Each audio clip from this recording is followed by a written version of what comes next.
Dă-le acolo, te rog. Eu te rog puțin, coboară puțin. Păi una. Hai dați-i o haină mai groasă. Nu, event. Scoate mâna din apă. Scoate mâna din apă. Aici să facă loc. Dacă ai ceva.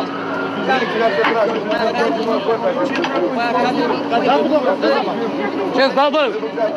Hai că sunt un băiat mare ca Bente, nu mai fac. Personal, ține pe nu, personal! Aolea, telefonul pe luat numai. Să mai trage puțin și poate să faci cu poarta. Să le ia cu poarta. Comandante!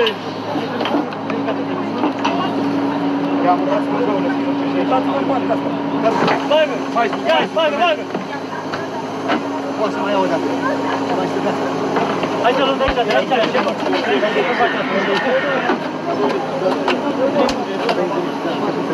Ia stai pe o, ia picior.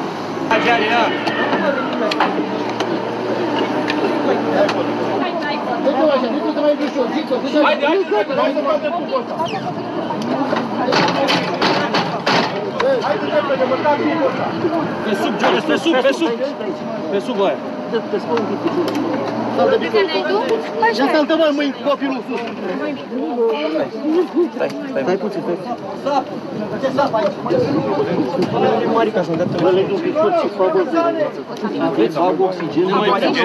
Nu, înaintea lui să fie în fața lui. Nu. Bagă întâi oxigen cu tubul ca să nu-i... Faceți copilul sus, mă! Ia o... Vezi cum ăsta și că se recă, da? Și pe după, pe sub umeri și pe sub, așa. Se mai deschide.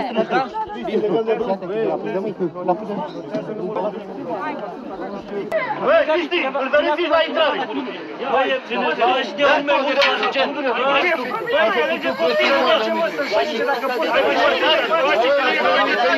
Cu cele? Nu face Gabi.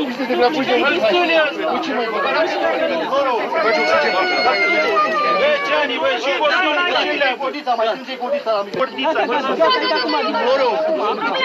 Bă, Florul. Să vezi ce treacă de șoldă. Lasă-l, mărule. Cristi, verifică-i cordița la mine. Alo! Ține de copil prima dată să verificăm. Radule! Hai să încercăm să ținem. În același timp! Ușor! Ușor! Vorbește unul! Ușor! Dar vă liniște! Nu mai faceți auzit! Dă-i drumul! Hai! Ține picioarele! Ține picioarele! Hai! Nu mai vorbiți toți, că dacă vorbiți toți nu mai aude nimic copilul! Țineți drept că dăm la toate trei odată! Hai! Ușor! Hai că e bine! Ușor! Ce ușor? Ce unul copilul mic!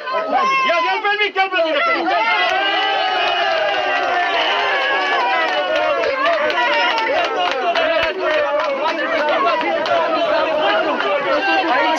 Lasă-l aici!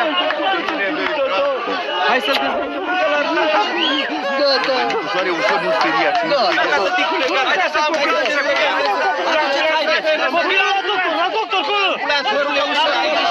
Ușor! Du copilul la ambulanță!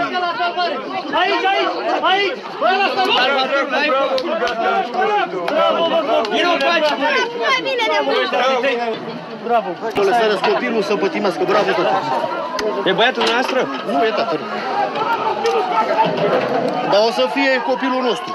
Al Segăl și Lasă-l la mine, lasă-l la mine! Ești erou aici? Da. Gata! Cum a fost? Bine. Ia și dă interviu! Ți-a fost frică? Nu. Ia zi-ne, cum? povestește! Am intrat acolo, am dat de două ori în picioară să mă scoate și n-am apucat.